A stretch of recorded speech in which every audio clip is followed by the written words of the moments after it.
Good morning to all the lovely doctors who have joined in on this beautiful Sunday morning for the E-Connect Allergy Meet in association with the Association of Physicians of India.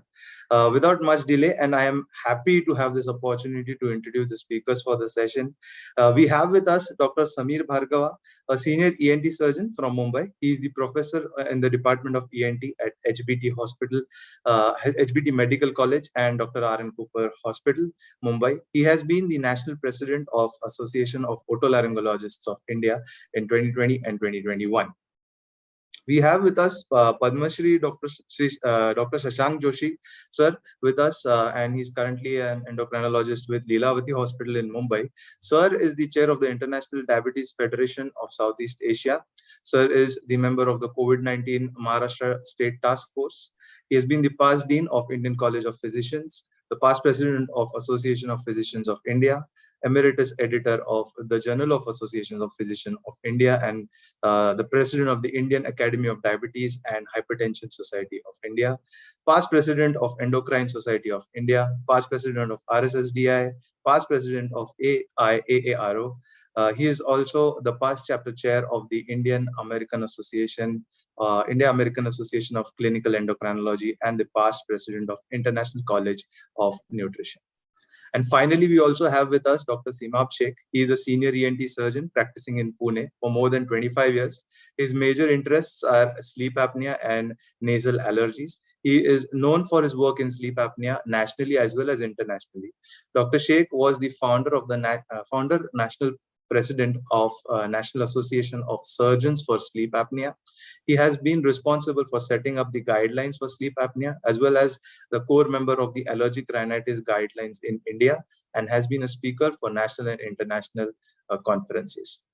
He's also the moderator for today's session. And with that, I will like to hand over to Dr. Seema Sheikh. Thank you, Ketan. Good morning to all of you all. Good morning, Sameer. Good morning, Dr. Shashank also. I think a lot of us would probably know or may not know about EUFOREA. EUFOREA is the European Forum for Research and Education in Allergy. So about 2 years back, we had interactions with them from India. Dr. Sameer and myself were part of those interactions also. And they set up guidelines for allergic rhinitis in a certain manner. They also came out with a pocketbook. This was almost around the same time that we in India were simultaneously, parallelly doing our own guideline work together. And I think that interaction helped us also a lot. It probably helped them also a lot. But now we have EUFOREA guidelines. We've already published with Dr. Sameer when he was the president, has taken the humongous efforts to publish the guidelines as a teamwork that we did. And so what I'm going to do is, let's try and get a context of both the guidelines together, and then we can probably have a discussion on these guidelines and on the whole subject of allergic rhinitis. So without wasting too much time on that, Dr. Sameer, could you please take us forward with both the guidelines?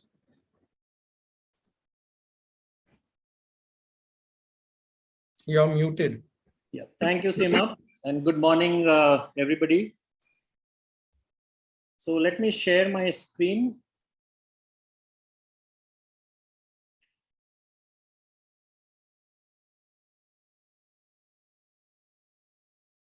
Okay, can you see the screen and hear me?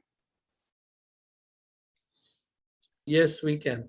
So as Dr. Seema mentioned regarding EUFOREA and the Indian guidelines that we came up with in 2021. So this talk today is basically on the guideline recommendations in management of allergic rhinitis.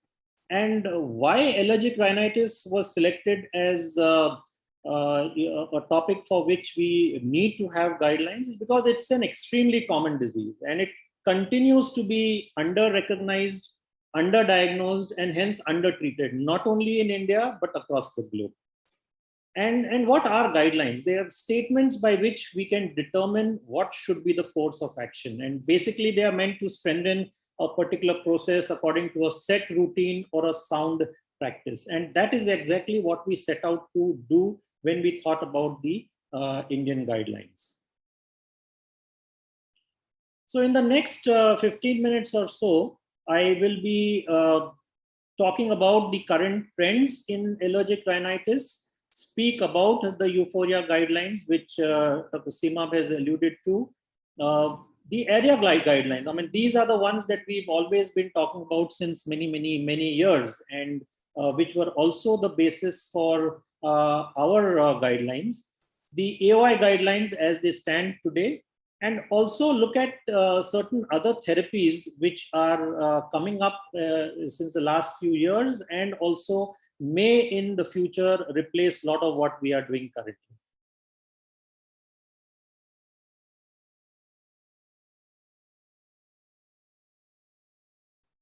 So as I mentioned earlier, that allergic rhinitis is an extremely common condition. And way back in 2000, when I first gave a talk on allergic rhinitis, one of my slides mentioned that the incidence is about 6%.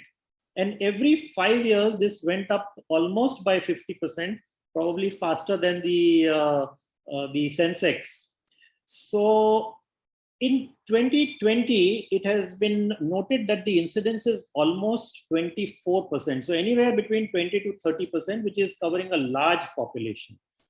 And although allergic rhinitis per se may sound as something that is not seriously affecting the health of an individual, but it of course affects the quality of life. And we all know how important quality of life is, particularly in the last 2 years when people have been stuck at home with lockdowns, etc. But we also need to remember that allergic rhinitis is associated with comorbidities like asthma, like sinusitis, otitis media, atopic dermatitis, and nasal polyposis. So asthma and sinusitis being one of the very significant comorbidities, and in fact, almost 40% of patients with allergic rhinitis may have coexistent asthma. Now, all our treatment protocol is based on the basis of the severity of symptoms. So when we talk about severity, it is both as far as the duration that the symptoms persist, whether it be intermittent or whether it be almost all through the year, which is labeled as persistent.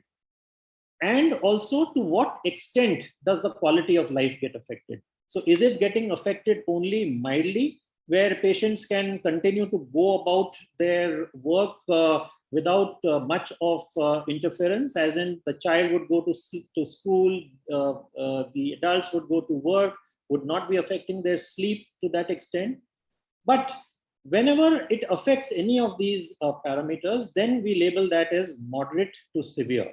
So we have 4 grades: mild intermittent, moderate to severe intermittent, mild persistent, and moderate to severe persistent. And you will note that the incidence of persistent allergic rhinitis is to the extent of almost 59%. So a larger percentage of our population who is coming to us obviously is distressed and hence is reaching the physician.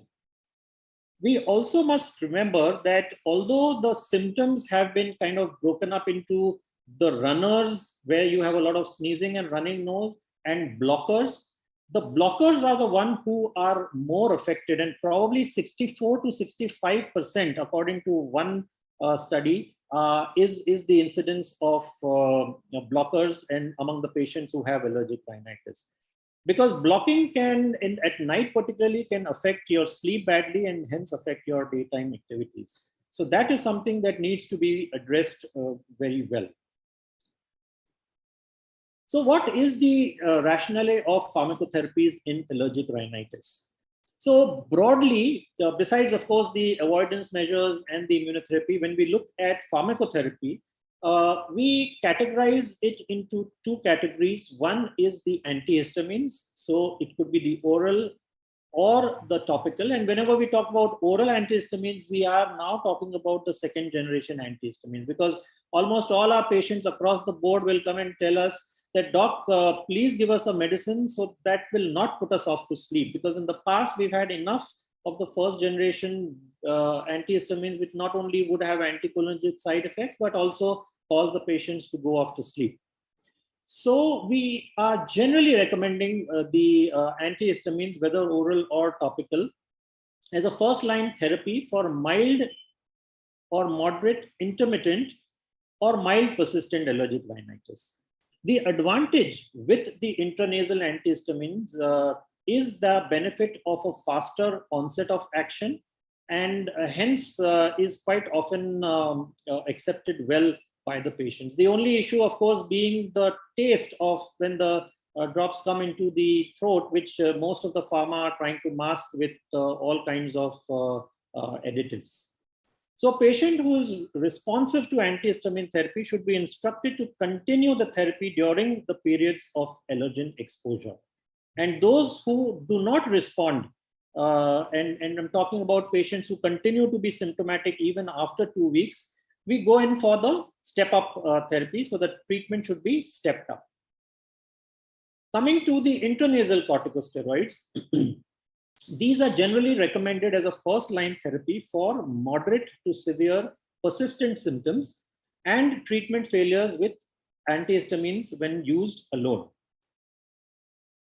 Another category of pharmacotherapeutic agents being the leukotriene receptor antagonists. So patients who do not tolerate the intranasal corticosteroids, or because of this reluctance to use steroids, and it takes a long time to emphasize to the patients that oral steroids and intranasal corticosteroids have a huge difference as far as their side effects are concerned. So in these scenarios, one can add the leukotriene receptor antagonist to an oral or a topical antihistamine, and that is the next line of the treatment. We must emphasize on our patients, the ones who are responsive patients, to continue their therapy during periods of allergen exposure. And it's also important that they take these medications just not on an SOS basis, because of this concept of minimal persistent inflammation that continues to be there even when the patient is symptom-free. But those who are not responding to the therapy, so those patients who continue to be symptomatic even after 4 weeks, there the treatment protocol should be stepped up. So as Dr. Seema mentioned, the European Forum for Research and Education as far as allergic rhinitis is concerned came up with this treatment algorithm, which is what is practiced almost worldwide. And let us see what exactly is this protocol. So the first thing is to diagnose allergic rhinitis on the basis of the history and the symptoms, and confirm it on the skin prick test. Classify these patients depending upon the symptoms and the treatment response. Then define the therapy, which includes patient education, which is extremely important, because awareness of the disease, that this is a disease which we can modify, control, cure only if we do an immunotherapy which modifies the course of the disease, changing the Th2 status to Th1. And of course, medical treatment.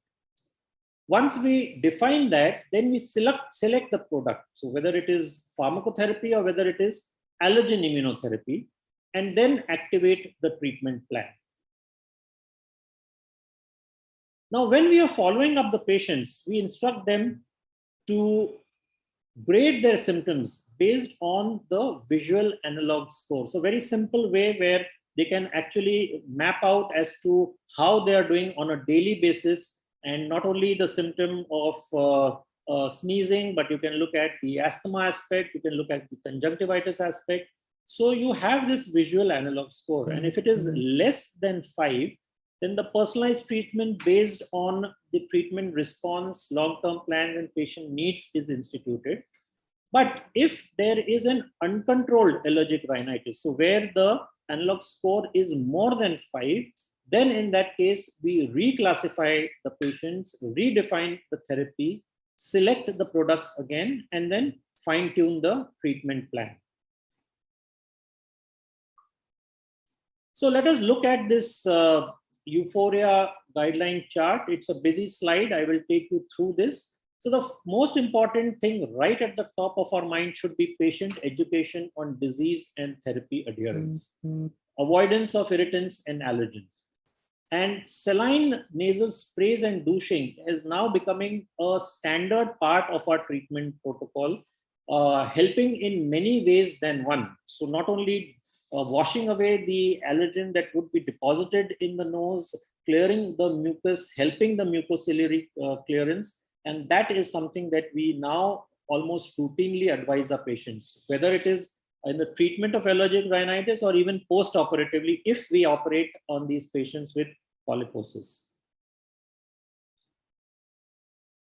So depending upon the severity of the symptoms and the response, the first line care is instituted by the general practitioner, and the specialist comes into play whenever he or she is required. So if we look at the symptoms of rhinorrhea and itching, that's where the antihistamine, the oral variety, non-sedating, or a local antihistamine, the nasal sprays come into play. When the issue is more about the nasal blockage, that's where the nasal corticosteroids are the preferred line of treatment. Add-on therapies depending upon the specific symptoms. Ocular symptoms may need the intraocular antihistamines. Nasal blockage may need oral decongestants or local decongestants. Similarly, if the disease is uncontrolled, or the difficult to treat allergic rhinitis or failure of previous treatments, then these go on to the fixed nasal corticosteroid plus nasal antihistamine medication, or just the nasal corticosteroids, or a combination of the nasal corticosteroids with an oral antihistamine.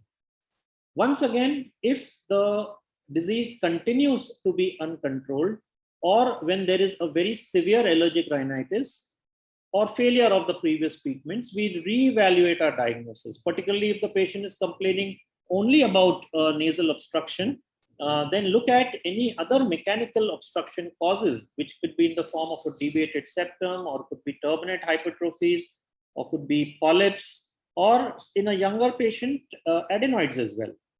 So these patients are then put on allergen immunotherapy. You may need to put these patients on an oral corticosteroids, with the caveat that it be used only for a very short duration of time, or surgery for severe nasal obstruction. And when we are looking at aims of long-term therapy or cure, then look at allergen immunotherapy, particularly for pollen or dust mite.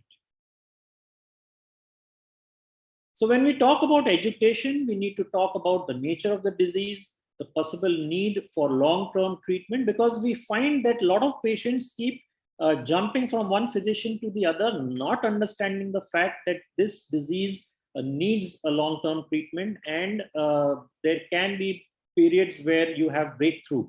So that's why we should explain right at the beginning to the patient how to use the medication, what are the possible side effects because of this fear of steroid use and overuse. Note down the contact number of the patients. When I talk about how to use it, particularly for the nasal, intranasal corticosteroids, so we must instruct our patient that they should shake the bottle well, look down, this is the posture, use the right hand for the left nostril, put the nozzle just inside the nose, and very importantly, aim towards the outside wall, the lateral wall of the nose, or towards the medial canthus. This is extremely important so that the spray is not directed to the nasal septum. Squirt it once or twice, 2 different directions, and then change hands and repeat for the other side. Also, very importantly, just breathe gently through the nose. Do not take very, very deep breaths. We don't want the spray straight away landing up into the throat. Now, a lot of our guidelines in the past were based on the ARIA guideline, which is the allergic rhinitis and its impact on asthma guidelines, based on the grading of recommendations, assessment, development, and evaluation grade, as well as the real world evidence. So what does the ARIA guidelines say? So whenever we are talking of assessment of control in an untreated symptomatic patient, again, looking at the VS score, If it's less than 5, you can initiate any treatment depending upon whether it is mild or whether it is intermittent, whether it is persistent. Reassess the patient daily up to day 3. And if the VAS continues to be less than 5, if asymptomatic, continue for a short period. If symptomatic, continue for a short period. If no symptoms, then you consider the step down of the treatment. And whenever the VAS score is equal to or more than 5, then in that case, we start the patients who are on with persistent rhinitis on the intranasal corticosteroids or a combination with the nasal antihistamine. Reassess these patients up to day 3. Again, if the score continues to be high, we need to step up the therapy and reassess daily up to day 7. The moment it goes below VAS score 5, you can consider stepping down on the treatment. If it continues to be high, those are the patients where you will need to consider immunotherapy.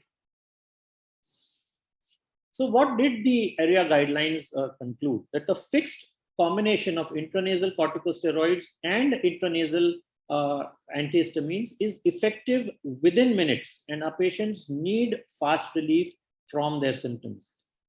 Also, that the combination of the nasal antihistamine and the intranasal corticosteroids was found to be more effective than intranasal corticosteroids alone. So this being the basis for the Indian guidelines, we looked at the Indian scenario, and a set of 12 physicians, ENT surgeons who specialized in allergy got together and came up with these Indian guidelines during 2020-2021. So the main treatment goal for allergic rhinitis was symptom relief and prevention of the disease progression and treatment complications. The choice of drug also depended upon the efficacy of the drugs and, in a country like ours, the affordable costs. So recommended drugs, of course, included the oral and the intranasal antihistamines, the intranasal corticosteroids, the leukotriene receptor antagonists, along with supplementary therapy whenever required with decongestants or oral corticosteroids.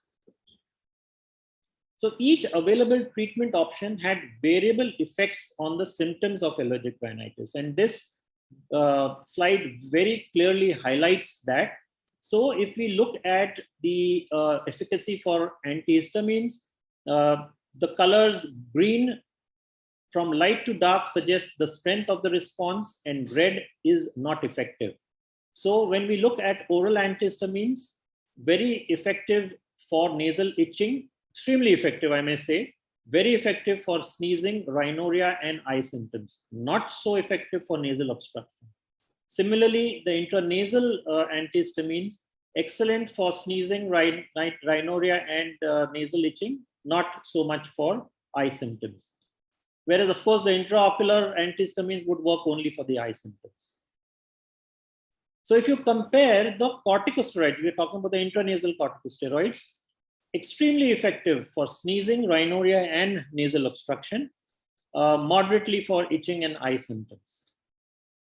Decongestants, obviously, the intranasal work better than the orals and work only for the nasal obstruction and not in the other symptomatology.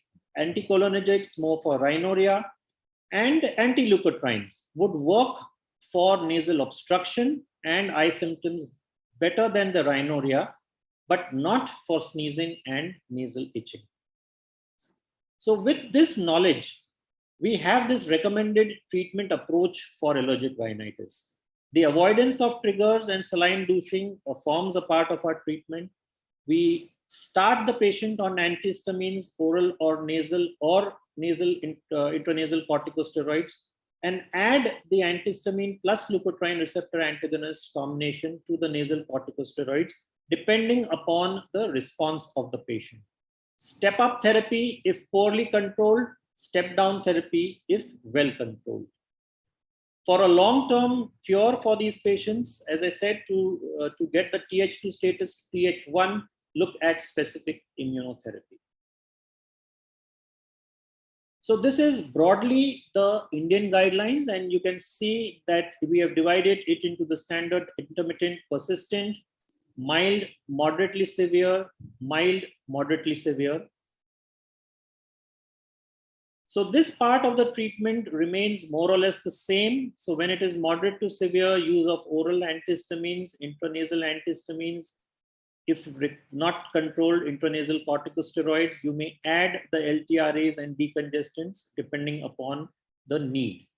What's different is this part. So where we have divided our patients into blockers and non-blockers. And for the blockers, we prefer to prescribe the intranasal corticosteroids vis-a-vis the non-blockers, where you can use the oral antihistamines in mild cases. Again, moderate to severe, for the blockers, intranasal corticosteroids being the preferred line of treatment.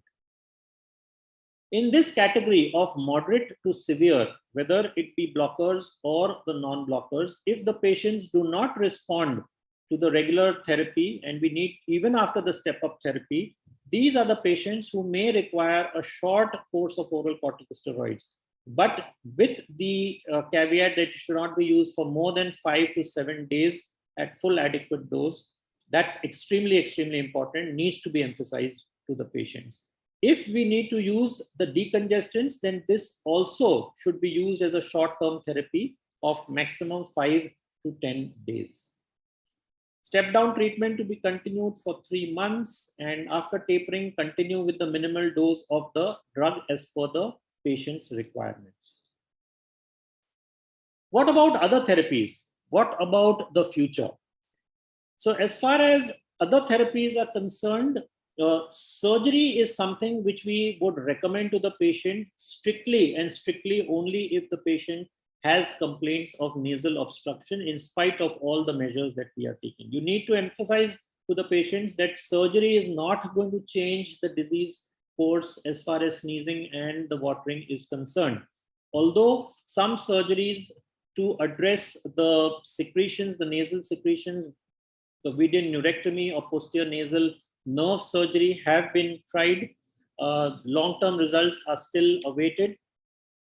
But if the patient has significant obstruction, which could be in the form of a deviated nasal septum, where a septoplasty may be recommended, or in the form of a severely hypertrophic turbinates, particularly the inferior turbinates. So some form of turbinate reduction surgery, turbinoplasty, whether you use electrocautery, laser, or radio frequency, that can help relieve the patient of the nasal obstruction. And for patients with chronic rhinosinusitis, as well as polyposis, then endoscopic sinus surgery. We all know about immunotherapy. We know about the subcutaneous immunotherapy, SCIT, SCIT, or the sublingual immunotherapy.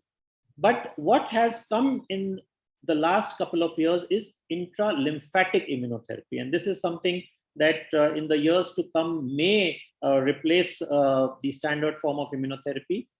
The advantage being the shorter course, where there is a injection into the inguinal lymph nodes and once a month injections. And these patients are still under study to see if you get very good long-term results. And of course, the biologics. And biologics in allergic rhinitis is still in the infancy. We have the anti-IgE antibodies in the form of omalizumab, which of course is being used for asthma, and the anti-IL-4, IL-13, and where we are talking in terms of the dupilumabs, etc. These are not yet approved as far as allergic rhinitis is concerned, although dupilumab for nasal polyposis is now an accepted treatment, at least approved by the US FDA. For severe asthma, I'm sure Dr.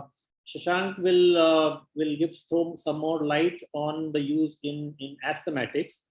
But the use of biologics looks to be promising, and maybe in years to come, with the pricing coming under better control, we may be using these molecules for fairly severe allergic rhinitis or the patients who don't normally respond. So with this, I conclude my talk, and if there are any questions, would be happy to address them a little later. Thank you. Thank you. Thank you, Dr. Samir. That was quite elaborative. So, you've kind of covered the entire treatment protocols that we've done. We'll try and have a few discussions. I'll take up a few questions that are coming across. But, since all three of us have been working on this particular field at a broader perspective, like a national level and whatsoever, and not just individualized practices, let me ask the both of you, there's something that just came up to me while you were making the presentation, Dr. Samir, that 32% are all moderate persistent variety that comes to us, right? Now, do you think, it's just thinking out loud, that because of the healthcare structure that we have in our country, if these same patients were caught at the very mild stage, they would probably not progress to the persistent variety, because again, we are dividing it on the base of time. So like we say to the pediatric population many a times that, aggressively treat pediatric allergic rhinitis so that you don't progress to adult asthma. Do both of you think that if we target them much early with educational programs, with awareness issues, we might probably have a reduction in that number? What do you start with, Dr. Shashank, maybe? So, Seema, you make a very pertinent point. You are alluding to something called as hit hard, hit early, and identify them, at the earliest stage, which is the pre-symptomatic or the mild stage. The worldwide, and India is no different, the allergen load across the world is increasing, indoor and outdoor both. And that is leading to mild allergic disease. The load persists because we don't eliminate the underlying cause. And that ultimately leads to a persistent disease state. That persistent disease state then migrates into a moderate load. And eventually, the allergen load is directly proportional to the asthma or reactive airway load. And you can see that the burden of asthma worldwide is going up. And in the senior citizens, the COPD burden is going up. So if you ask me, the environmental impact of allergens now is being felt most palpably, because we have ignored air quality very poorly. So I completely endorse what you're saying, Seema, that it is very, very important to hit hard, hit early. Identify mild allergic disease as early as possible, as quickly as possible, so that we can nip it in the bud. Because if you allow it to migrate it to a moderate persistent disease, then it becomes a way of life, and predominant treatment is symptomatic and not etiological. And then we are moving that into a nasobronchial allergy. And then eventually from upper airway, we are migrating the disease to lower airway. So that's my thought process, but I'm sure Samir will add some more valuables. Yeah, absolutely. That's what I want to ask Samir, especially with us as ENT surgeons, they would never come to us primarily for those mild symptoms.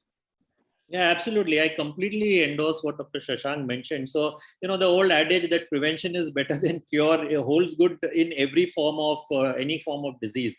And if we, so most of the patients that actually report to us, the mild variety aren't even coming to us. So they will probably go to their local family physician, or they will go to their local pharmacist and medical shop and pick up medication. Or they self-treat. Google or WhatsApp. Yes, so Dr. Google and Dr. WhatsApp is replacing a lot of doctors, and so the kind of information that they get is tremendous, and it's just information and hardly any knowledge.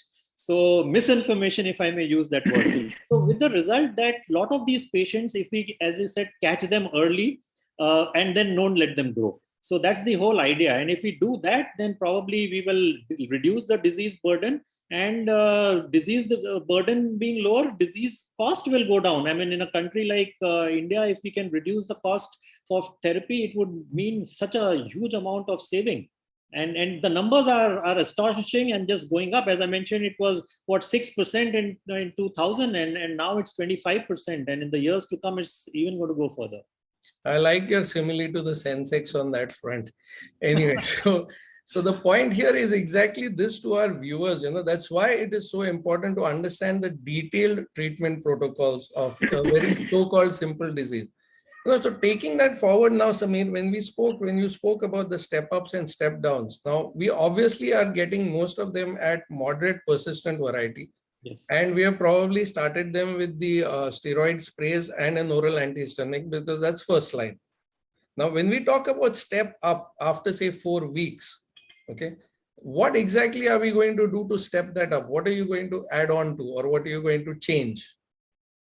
Yeah, so most of these patients are, at least when I see these patients, I put them on a pure intranasal corticosteroid. Okay. So if I do not find the response to be adequate, then I may add the local antihistamine to that. So that is stepping up the treatment. And if these, one may need to add a oral or a local decongestant for a short period of time. And if in spite of all this, the patient is not resolved, there are always patients who don't respond. The guys who escape from your standard treatment are the ones where you may recommend a short course of an oral corticosteroid. And that's how I would step up my treatment. And the moment the VS comes down, these patients, we bring down the treatment to back onto something where we can continue to give them a maintenance dose. So we need to be constantly monitoring these patients, and the patients can monitor the symptoms at home on their own. So that's the advantage of using the visual analog score. Exactly. So what we want to get across is very clearly the add-on therapies that come on. So a lot of this leukotriene, Dr. Shashank, I'm sure you also are aware the amount of information that has come across on the leukotrienes now. And actually patients are coming up to us and talking to us about the psychotic related adverse effects. Would you like to put on some additional information that or give your comments on the use of leukotrienes in the management? So I think some of these long-term impacts on mental health and psychotic effects are a little exaggerated, and but they are real, some of them. So we need to be mindful of our treatment plan. Remember, most of the plans should be short-term, symptomatic for a few weeks. Then it is reasonable. We have experience with using long-term montelukast also. I have not seen major challenges. So we used extensively this in the COVID space. Oh, sorry, in the long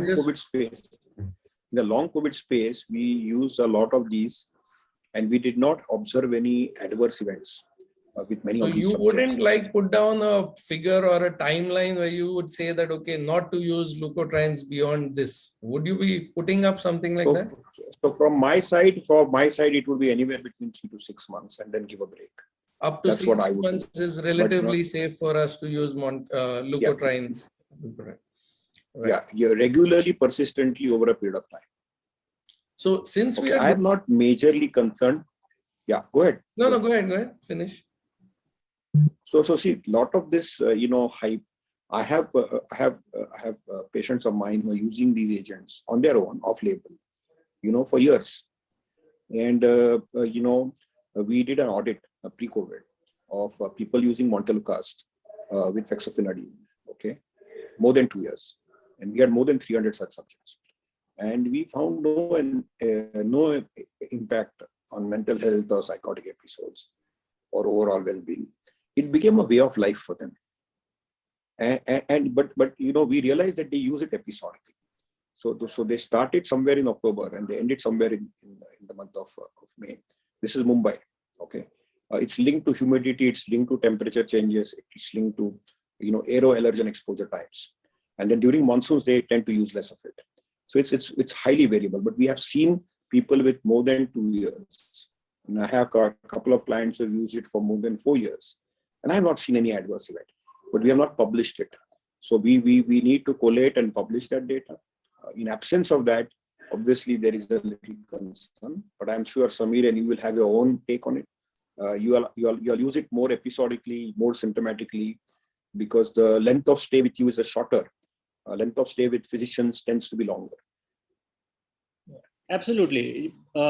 But the issue being that when we talked about Google and WhatsApp information, so once the US FDA brought out this red flag, and many years ago, as regards the psychotic episodes and nightmares, and particularly in children. So we need to be well aware and cognizant of that fact, because it should not happen that the patient then comes back and then tells you that, look here, doc, you did not warn me of this. So we need to keep our eyes medico-legally safe from that point of view. Medico-legally safe also. But would you say the same thing, the same so one small point, Seema? Yeah. So Seema, one small point. It's more of a pediatric issue than an adult issue. Yes. Yeah. So if you look at that was exactly what I was coming to. So that's the real red flag. I mean, in a child less than 10 years or 12 years, I would be more cautious and careful. In an adult, I have not seen major challenges. Go ahead, Seema. Sorry. Yeah, so that was the exact point which I was going to ask both of y'all, that both these statements, would they still be relevant to pediatrics also? But you rightly put it across that in pediatrics, we need to be a little bit more careful, right? Now, during this pandemic times, do both of you think anything has really changed with regards to the management protocols? And if something has changed, what would have changed? I will take this question because of two reasons. One is that, when the pandemic started, the original Wuhan ancestral strain, it was all fever, throat COVID, in a very simplified manner. The nose and the throat COVID was very, very similar to allergic rhinitis with fever, flu, influenza. So they all came in the differential diagnosis. So often, beyond paracetamol, a lot of fexofenadine, a lot of montelukast got used. But it was not that prominent in the first wave. In the second wave, we started using it much more. But we were using the pulse oximeter, and we were triaging the patients who needed oxygen. But most patients in home care, in home isolation, I extensively use them on it. But in the third wave, which was actually a flu-like virus, which was Omicron, which is a different kettle of fish altogether, I have actually now data, because fexofenadine is a protease inhibitor. If you see the docking, it's a protease inhibitor, and montelukast is an anti-cytokine agent. So if you look at the combo, it has been a routine standard of care in Omicron of using fexofenadine, montelukast, and paracetamol if fever is persistent, because predominantly it was nose and throat COVID. And I have got excellent results. That's probably now more than 660 patients plus I have used. A lot of people directly came to me. Most of them were virtually consulted. And most of them did not have deterioration. Also remember, it happened in the winter time.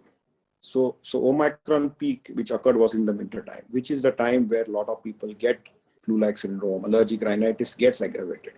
So two things. As far as the allergic rhinitis component part is concerned, I feel many of these people had in the first and second wave some degree of immunity from COVID. But in Omicron, we saw all records being broken. It didn't matter whether you had allergic rhinitis, whether you had asthma, because that there was a type of asthma, which is a Th2 endotype, which actually was, or the atopic type was protected because they had less ACE receptors in the downward airways. But in the Omicron, we saw vaccinated people getting it. We saw people who had natural infection in the past getting it. We saw people who had the Th2 asthma getting it. We had people who had allergic rhinitis getting it. Everybody got it. But they responded very well. Most of them had mild disease. Most of them needed symptomatic treatment.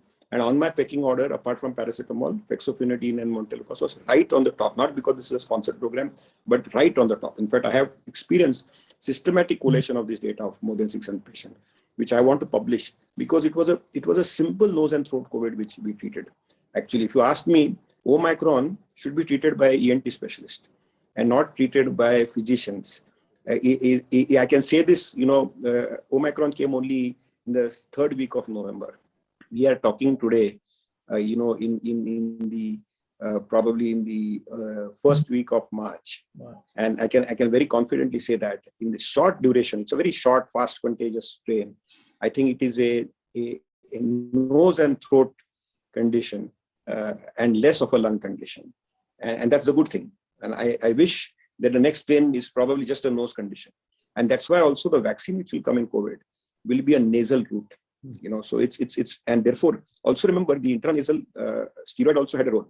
You see, even in symptomatic early disease, and there are recommendations, in this regard, even in the COVID space. So in pandemic times, both in the COVID world we used it, and in the non-COVID world, I'm sure you all have all used it. So I think that these are good tools to use. So whatever Dr. Samir said, is very applicable, whether it's COVID world or non-COVID world. But I think in COVID Omicron world, we definitely, I think a lot of people benefited from it. Yes, I think that's a very, very valid point to put across, and I would love that you highlight that the Omicron was more an ENT related issue. And Samir, we've seen that, right? We've seen that throughout the entire thing, that it was mostly very difficult to distinguish between an Omicron and a regular flu as compared to the first wave and second wave, where all our webinars were with regards to discussion. So I also see a question pop up in the chat box, which is asking about how you discriminate between rhinitis and chronic rhinosinusitis in asthmatic. And this is what we were discussing in phase 1 and phase 2. But in Omicron, I don't think we discussed this at all. Right? No, true. So I completely agree with Dr. Shashank and his perspective of as far as Omicron and COVID perspective is concerned. But if we look at allergic rhinitis in non-COVID, if you are asking me how was the treatment protocol different. So again, if you go back to April of 2020 and May of 2020, there was a lot of fear about use of any kind of steroid. Leave alone oral steroid. 2021. Nasal, yes. So at that time, there was this skepticism whether our patients should be using the intranasal corticosteroids. And then we had statements coming from EUFOREA, from AREA, from a lot of European bodies saying that, well, go ahead, use. And we, of course, were continuing to use the intranasal corticosteroids. So if you sneeze less, you transmit infection less. So, it would, and patient would be symptomatically better. So that aspect, we continued to use our intranasal corticosteroids right through the first wave, the Delta wave, and of course, Omicron. The other aspect, which I would say has altered our treatment protocols, etc., is the use of telemedicine, particularly when we talk about allergic rhinitis management. So in the first wave and second wave, when patients were reluctant to come to clinics, and if this allergic rhinitis is a disease which could be treated very well, very effectively on telemedicine. So that is the other aspect that changed in the treatment for this particular condition. So tech team, this can go on for a very long time. Please put in a reminder if we run short of time, because I've got two wonderful panelists and we can go on, and I can go on discussing a lot. Now, the one thing that I think we all did mention during the pandemic time was to not start immunotherapy in a fresh patient, or rather fresh immunotherapy in a patient. Right? I think this was standardly agreed upon by everybody. Dr. Shashank, do you think you also agreed on that point then with regards to immunotherapy starting off fresh?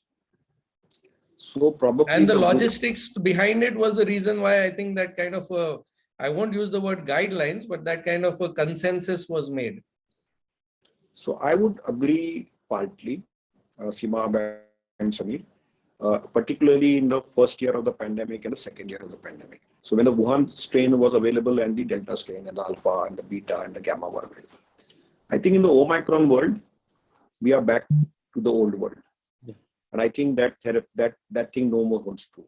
Yes. We have to be mindful of people who are immunocompromised. People who are immunocompromised and people who are immunocompetent. And people who are generally immunocompromised and people who are locally immunocompromised are two distinct entities. So I think use of immunotherapy now is back to square one, as was in the pre-COVID world. So COVID had 3 phases. One is the BC era, before COVID era. Then, what you're asking is the DC era, which is during COVID era. Now I feel, and I can actually say that we are about to enter into an AC era, which is after COVID era. And the AC era and the BC era are the same. And therefore, I feel that, we are back to our immunotherapy world. Yes, there was a reluctance. There was a fear of steroids. COVID being predictably unpredictable, the science was very speculative and not backed by evidence base. But now we are back to our old evidence-based adage, the algorithms which Samir so beautifully illustrated with the various recommendations and guidance.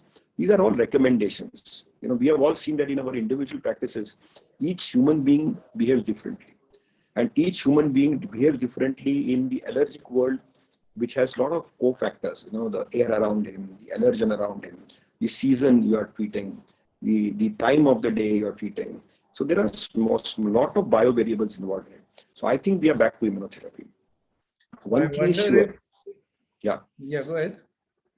The other thing is that, we had, a lot of cases of refractory asthma in the pre-COVID era. In the first wave, we saw pollution drastically coming down. And therefore, in the first wave, we actually saw a dramatic drop in refractory asthma. By the time second wave came in, and now the Omicron wave came in, we are seeing the refractory asthma again spring up again. So, what had come down has started coming back again. And we are seeing also the quality of air is started to deteriorate again. And therefore, I think, the aero-allergic world goes hand in hand. And I think it's time to start talking on that, because you both are domain experts in the allergy world. You definitely need to talk on quality of air and the allergic link to it. And I think that's something which we really need to recognize. But I totally agree with what you're asking. Yeah, I think that's exactly where I think most of the world country governments are also waking up to the environmental air pollution issues, because it is affecting the productivity of each and every one of them. So we are obviously back. I don't know whether it's ACE or is it just after the third one and we are expecting another fourth variant. We don't know Very that, unlikely. but yes. Sorry? Very unlikely. Very unlikely for the next 6 months to 1 year. Very encouraging to hear that coming from you, considering the fact that you are part of the huge task force that is looking into a lot of these things. I'm sure a lot of people will get encouragement out of that.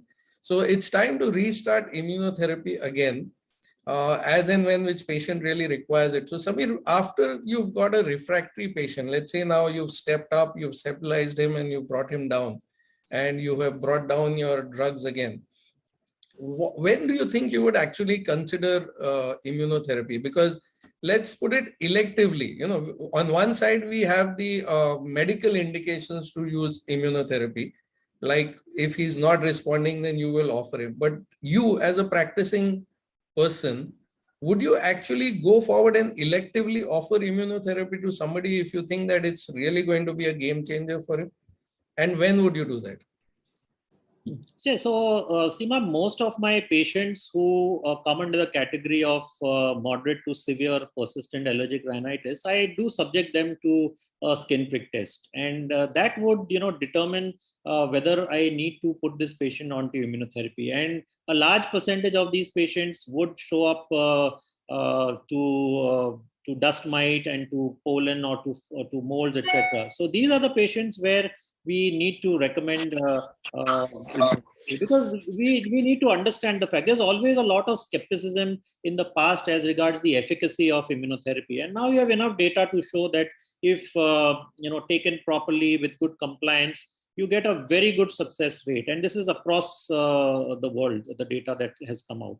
So patients who have significant symptoms, who want a cure to this disease, are the ones who I would recommend to go in for immunotherapy. But they need to remember that they need to invest if you are going, and nowadays it's more or less the sublingual slit is what we are recommending, that they need to invest a good 3.5 years for this. And in the years to come, as I mentioned, there's not so much of data that I have on this, but we read literature where intralymphatic immunotherapy is the order of the day. And the great advantage is that it is a much shorter duration of treatment and with good results. So I'm sure in the years to come, you will have that as the standard of treatment for our patients.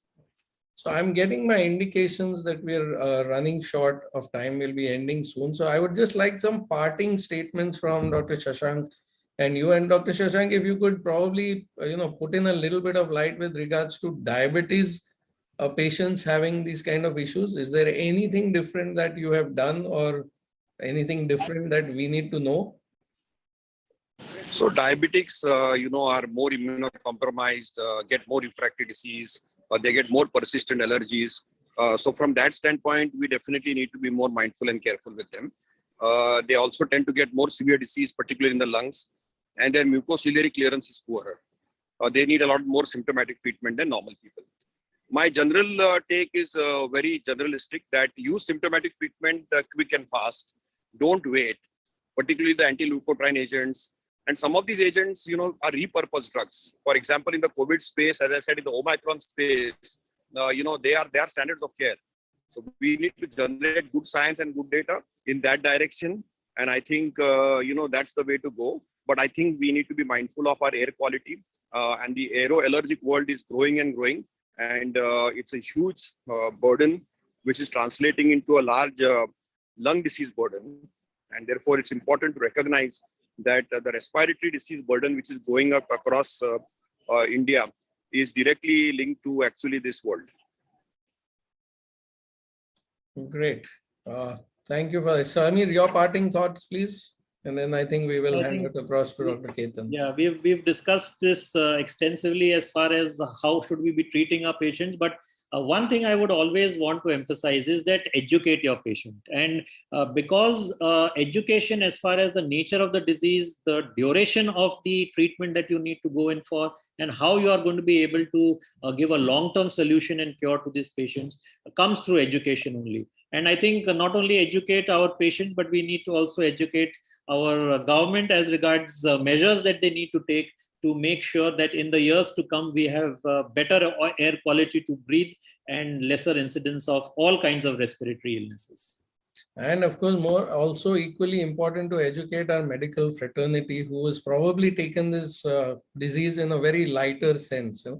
The comorbidities that come up, shortage of time, we haven't even discussed any of the rhinosinusitis issues and the fungal issues that can crop up, which can be very debilitating if they are not caught in time. So I think it's very important for most of the medical fraternity to recognize that there are particular protocols in place. We are treating this as a really, big disease. It's not just some common cold, the CCF that we kind of joke about, cough, cold, fever. And that's why we need to look into this. And thank you very much, both of y'all, for being on the panel. And thank you, Sanofi, for getting all of us together. There's a lot that needs to be discussed. I apologize for quite a few questions in the chat box, which I have not been able to take. Maybe we can keep doing this over time as it comes on. Thank you very much. Over to you, Dr. Ketan. Dr. Shashank, the next time you're so close to me, do just give me a tinkle and we should catch up. You're right next to me. A pleasure to I'm sure I will catch up with you in your busy schedule. Thank you, Dr. Seema Sheikh and Dr. Shashank Joshi, Dr. Sameer Bhargav. This was an very thrilling scientific discussion that we had today. And yeah, as rightly said by Dr. Sheikh, that we fell short of time. Maybe we could have a longer session next time. Definitely very engaging. So thank you so much to the panelists for being here and discussing this important topic with us. Also thanks to all the participants who have been attending this session on a Sunday morning. We will try to get back with the answers to the questions that couldn't be answered by the panelists online and get back to you. So with this, I would like to close the session on behalf of Sanofi. Thanks a lot for your participation. Thank you.